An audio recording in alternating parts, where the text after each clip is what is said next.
I'm Melissa Shanahan, and this is the Velocity Work Podcast, episode number 85.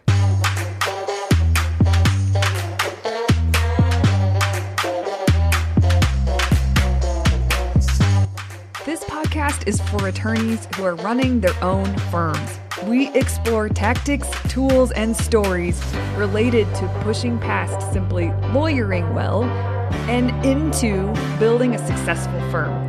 Working in your firm and working on your business are two very different things. This podcast focuses on the latter. Well, hello, everyone. Happy Tuesday, if you're listening to this in real time. So glad you're here.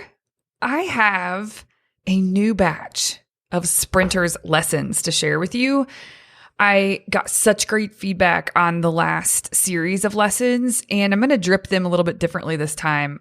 I have only looked at one of the sprint groups and their lessons and some of the ones I thought I would share on today's podcast. And in a future episode, we will have actually finished the March sprint. So I'll have more lessons from that group. And then I have a whole nother group that I didn't even tap into their lessons yet to share with you. So I hope you enjoy today's content. And this is lessons coming straight from them that they have learned through experience. And many of them will sound so cliche, but it's landed differently for them now that they've had the experience. So it's pretty cool. Before I dig into that, I want to remind everyone, if you're listening to this in real time, the April Sprint signups are open. We have a few spots left in one of the sprint groups. I would love to have any of you you're kind of sitting on the fence. I'm telling you, just come on over. It's the most amazing thing. I love Mastery Group, which is the monthly ongoing coaching program. I love that because I get to work so deeply with the participants, especially with their quarterly planning and execution and all of that. But this is special because it is such a short-term commitment. It's you saying you're going to get one thing accomplished. And for people who are new to velocity work and to me, it gives them a short window to blow their own mind, first of all, and kind of get a sense for, is velocity work and is Melissa someone that I want to keep working with that will be a good investment for my firm and for myself? So it's just an awesome opportunity. And I want to invite you to come and check it out and maybe grab one of the last spots that we have.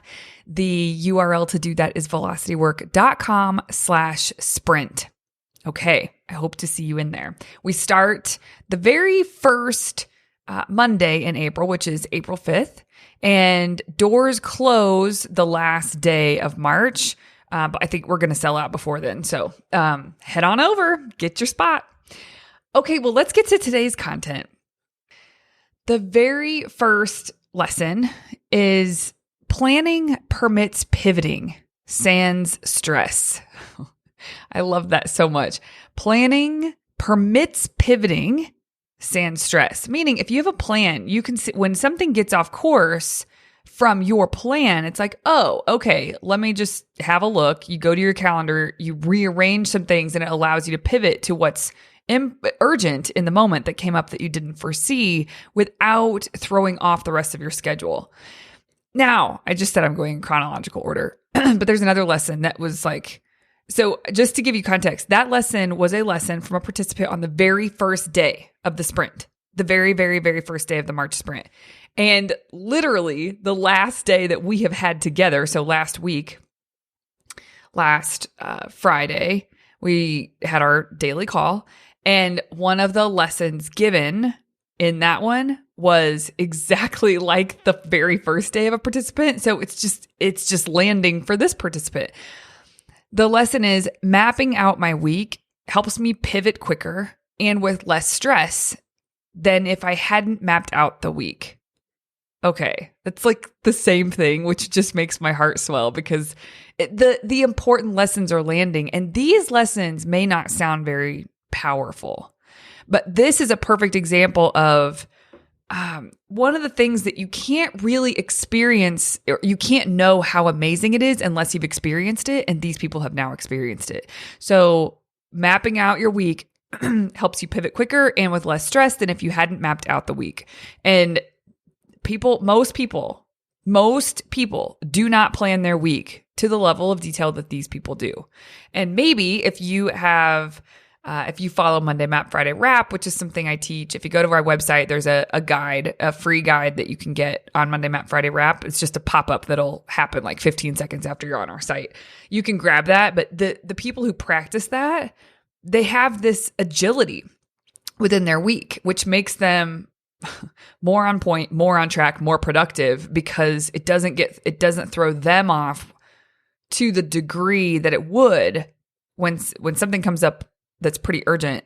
It doesn't throw these people off to the degree that it would someone who hadn't planned their week. So that was one of the lessons that I wanted to share with you. The next one. Some progress is better than no progress, and it's not helpful to judge. Amen.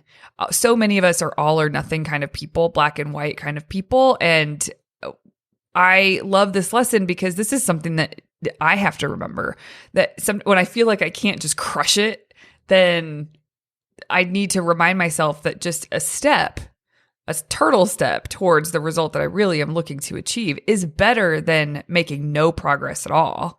So, and it's, we are the kind of people that will beat ourselves up over this. We will say like, you should have done this better. You should have had time to do this. You should have whatever. That's not helpful. It totally takes you even more off track because your mind isn't in the game. So some progress is better than no progress, and it's not helpful to judge. Okay, another one. Let's see here. Put the perfectionistic aspects of a task into a someday list to ensure progress on a task. Meaning, there's many of you listening to this that can identify with wanting the details to be so perfectly in line at the end, like when you finish a project. Even it may be aesthetics, it may be just a level of detail with writing, but sort of the finesse, right? And what this person was saying was put those aspects of a task into the someday list. Get the thing done and then schedule time to give attention to the perfection of that thing. You will fly much faster towards getting the results done that you actually want to create. Okay. I need to schedule journal time to get thoughts out of my head and onto paper so that I can observe and process them to clear my head and focus better. I did a podcast a long time ago now called Super Thinking Part 1 and Part 2, and it addresses this, that you've got to give your brain space to think. And when you don't, you end up with a head full of thoughts and worries and anxieties and all the things, right? It's like your brain is trying to keep track of too much. Your brain is meant for processing, not for storage. And so when you give yourself the space to write things down, get it out of your head and onto paper, then you can play with it. Then you can observe it. And some of the things that you've been thinking that you get down and onto paper is kind of like, what was I even thinking? Like, okay, that's going in the garbage. But then some of the things really do have a stickiness or a residue that it's like, okay, I need to sort through this. I need to either like this thing that keeps floating around in my brain is a project that needs to be broken down, and I just need to get it broken down and get it assigned, delegated on my calendar, whatever. But I love how this participant said, get the thoughts out of my head and onto paper so I can observe and process them, and it clears my head and I can focus better. It really is about clearing the space so that you can be very present with what you're doing. And if you don't do that, it's very difficult to have the life you want to have. I mean, if I'm going to sum it up. So just be very thoughtful about, are you giving your brain space?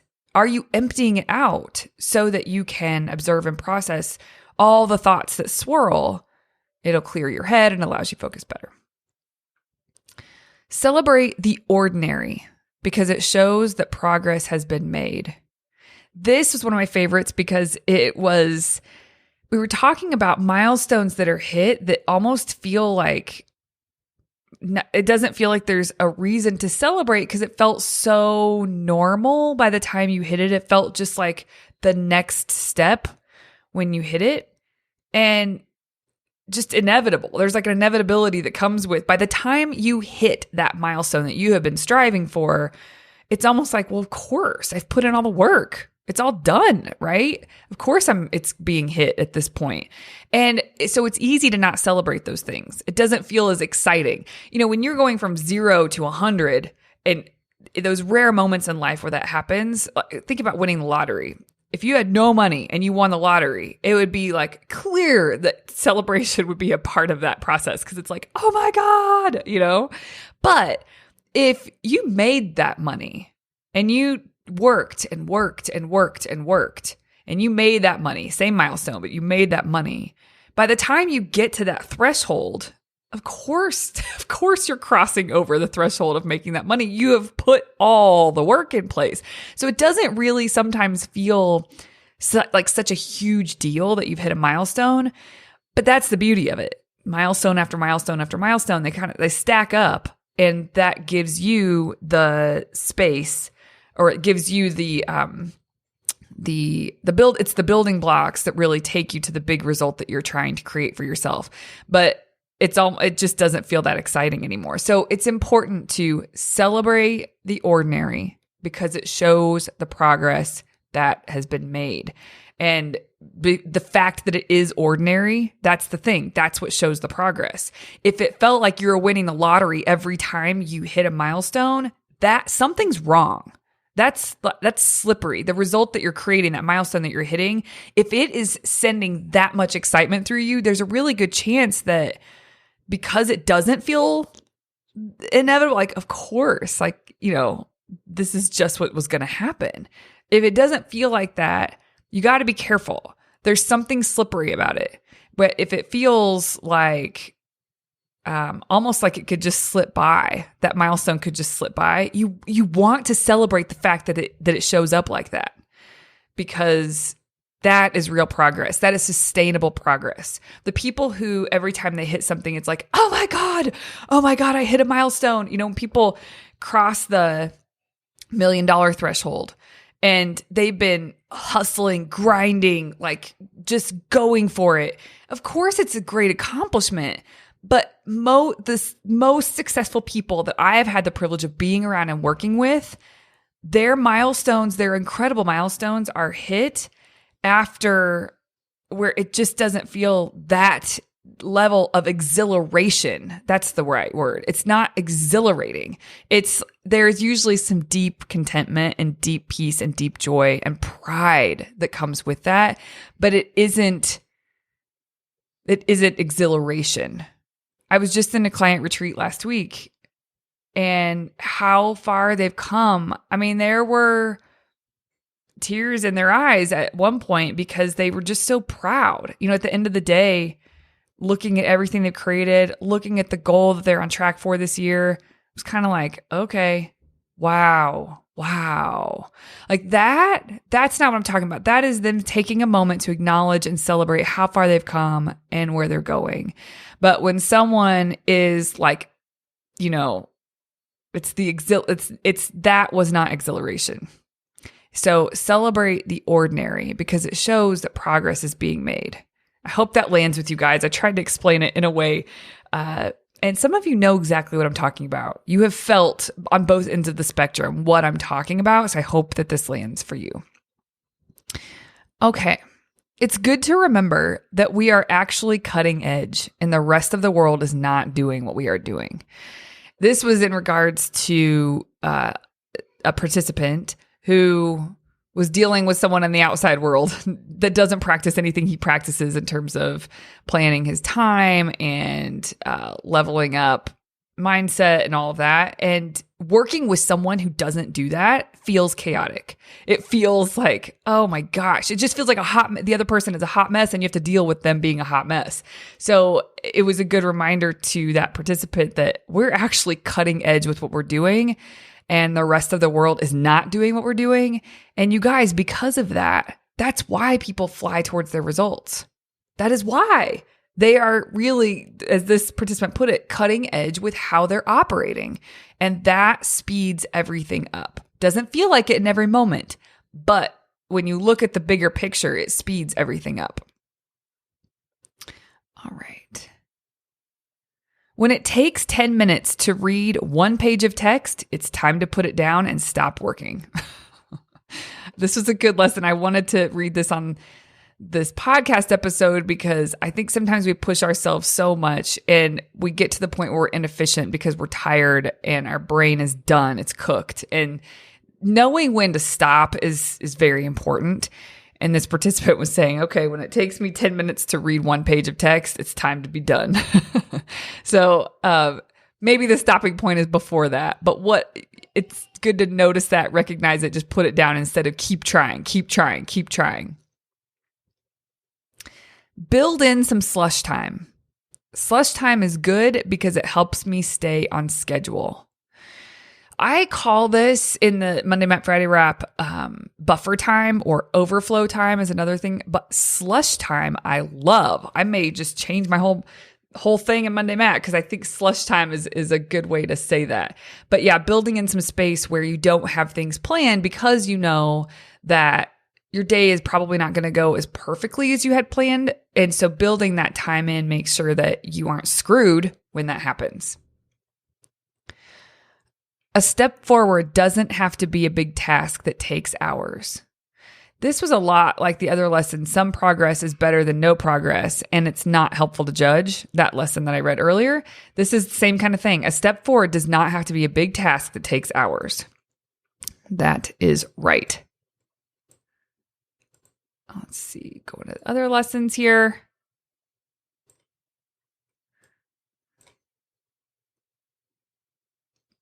I would rather seek to understand than reinforce that I was right.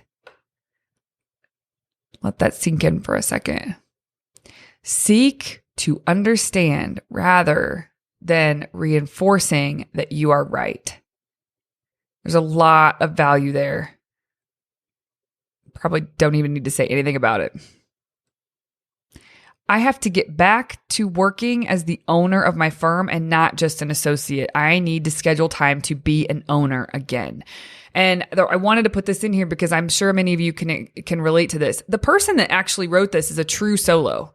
He has some assistants, but he is the attorney. And so I liked this because it's important that he separates out the technician side of things. If we go back to the Michael Gerber's way of explaining it with eMyth and sort of separating that out so that he can be the owner as well as the technician. And it's different hats and you have to know when to wear those different hats. And so that was this participant getting really clear about that. It is my job to ensure projects are mapped out and executed on, but not how. The reason I put this in here is because for those of you with a team, if you delegate well and you hand a project and you tell them that you want them to own this project, they need to drive this project. It is your job to ensure that those projects are mapped out and that they are being executed on, but not the micromanaging of the details of how it's getting done. You want to stay focused on the results that your team is creating, not the tasks that they're crushing, right? If you prefer that they do a piece of this a certain way, you need to tell them so that they could do that. But micromanaging after you've handed it to them and said, I want you to drive this, map this out, make sure that this is executed by X date. But then you get all up in the details, that can cause problems. And so this participant was just learning that. And his team pushed back on him and said, hey, we got this. We know what you told us to do this thing. We are doing it. It is mapped out. We are executing it. We will report in on it at our meetings, but we've got the how. And that was really freeing for them because that frees up brain space and gives them some bandwidth to go do the things that they should be focused on. And so it was a good realization for this participant. Okay. I think that's all I've got for you today. That was a good start. So I hope that you gleaned something from one of these that was very helpful for you. I will have more lessons learned coming at the end of the sprint once it's over for March. And yeah, these are just a few of the things. And you guys, the results that they're creating this month are so good. Some of them are really unique. We haven't had results like this before. One of them is based on the principle that you need to clean before you create. That really matters to this person. And so cleaning the home, basically cleaning up and getting organized the home office and the garage. It was something that he's been putting on the back burner, and it needs to get done in order for him to feel really good about pushing forward in the future. Hey, I've got no judgment for that. And you know what? This stuff is getting done and in record time for this person. And yeah, this is a fantastic use of time, because him doing this is freeing up bandwidth and space. It's getting his physical space set so that it doesn't bring chaos and stress to him. And there's a lot of value in that. We did have somebody do that with their office, their actual physical, like they go to an office to work. We did have somebody do that last fall, and it was game changing for that participant. There's so many good results here. Someone is creating 20,000 words of new content that's ready and scheduled for publication. Someone is creating a lead magnet, a landing page, and an email sequence. Someone is creating workflow processes for 4 main work streams of practice. Someone is creating and delegating a daily process for social selling. So it's like just all unique to them, totally all over the map. But these people come together and every day say what's the one thing they're going to do towards their result. And then the next day they come back. Did they or did they not get it done? What is the lesson learned? Which I've just read a small handful of the ones that they've read. And what's the one thing today? And it's pretty remarkable. There's another one here. I didn't include it. I'm just looking at it right now on this tracker that we have for them. I didn't include it because I think there's a chance that there was something so similar in the series of 3, but it's been reinforced a few times in the sprint. So I'm going to say it again. Accountability creates action. That was the lesson. And the person who wrote this is pretty self-accountable. It's not like external accountability maybe isn't needed or required for them to make really good headway, but they recognize the value of external accountability and the community of accountability because it's with other attorneys. And I love that. And it's been echoed by others. Accountability creates action. So where do you have accountability that creates action? And if you want some, if you need some, if that sounds like a great idea, come and join us for the April Sprint. All right, everybody, have a beautiful week, and I'll see you here next Tuesday. Hey there. If you enjoyed this podcast, I highly recommend you come and check out Mastery Group. It is where owner attorneys come together to study this material, apply it, and thus create really big results for their firm and for their life. So come on over, velocitywork.com/join to get more information and get started. Show notes from this episode can be found at velocitywork.com/podcast.